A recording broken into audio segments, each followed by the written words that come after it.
राज्य सरकारी कर्मचाऱ्यांचे सत्याग्रह आंदोलन, प्रलंबित मागण्यांकडे सरकारचे दुर्लक्ष, सरकारी कर्मचारी शिक्षकांचे आंदोलन।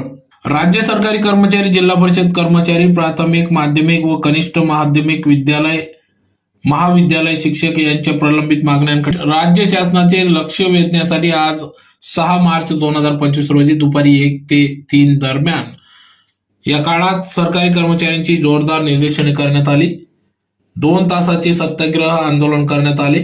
क्युमाइन क्लब, जेल रोड, धुळे या ठिकाणी सदर हे आंदोलन करण्यात आले। समन्वय समितीच्या मागील बेमुदत संपाच्या पार्श्वभूमीवर माननीय मुख्यमंत्र्यांनी दिलेल्या आश्वासनाची पूर्तता न झाल्याने नवीन सरकारला 4 महिने झाले तरी सरकारला अद्यापही संबंधित आश्वासन पूर्ततेसाठी फुरसत मिळालेली नसल्याने त्या अनुषंगाने कर्मचारी शिक्षकांमध्ये प्रचंड संताप नाराजी व्यक्त झाली असून मुळातच 1 मार्च 2024 पासून सुधारित कुटुंब निवृत्ती योजना लागू करण्याचा निर्णय प्रसिद्ध करण्यात आला असून मात्र त्या संदर्भात स्पष्ट मार्गदर्शक सूचना, शासन निर्णय निघाला नसल्याने अनेक निवृत्त कर्मचारी वंचित आहेत।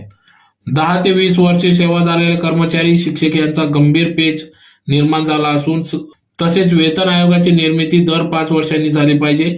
प्रशासनातील 2,40,000 कर्मचाऱ्यांची रिक्त पदे तसेच शिक्षक, शिक्षकेतर संवर्गाची हजारो रिक्त पदे तात्काळ भरण्याची कारवाई करावी।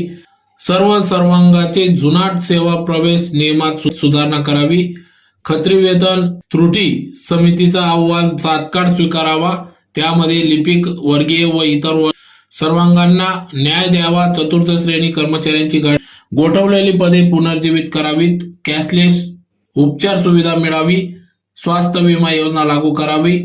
नवीन शैक्षणिक धोरणाचा फेरविचार करावा। शिक्षक, शिक्षकेतर कर्मचाऱ्यांचा न्याय मागण्या सोडवाव्यात आदी मागण्या या ठिकाणी सत्याग्रह आंदोलन या ठिकाणी करण्यात आले। तर या प्रसंगी संघटनेचे अध्यक्ष Ashok Chaudhari, Yashu Tayde, comrade LR Rao, Popatrao Chaudhari, Sanjay L Pawar, Mohan Kapse, VD Suryavanshi, Abid Ansari, Salim Ansari, Bhagwat Patil, BN Birari, प्राध्यापक पंकज पाटील, सुधीर पोद्दार, प्राध्यापक BA पाटील, प्राध्यापक सतीश पाटील, NN महाले, सुरेश बहाडकर, सुरेश पाईकराव आदी सर्व पदाधिकारी या आंदोलनात सहभागी झाले होते।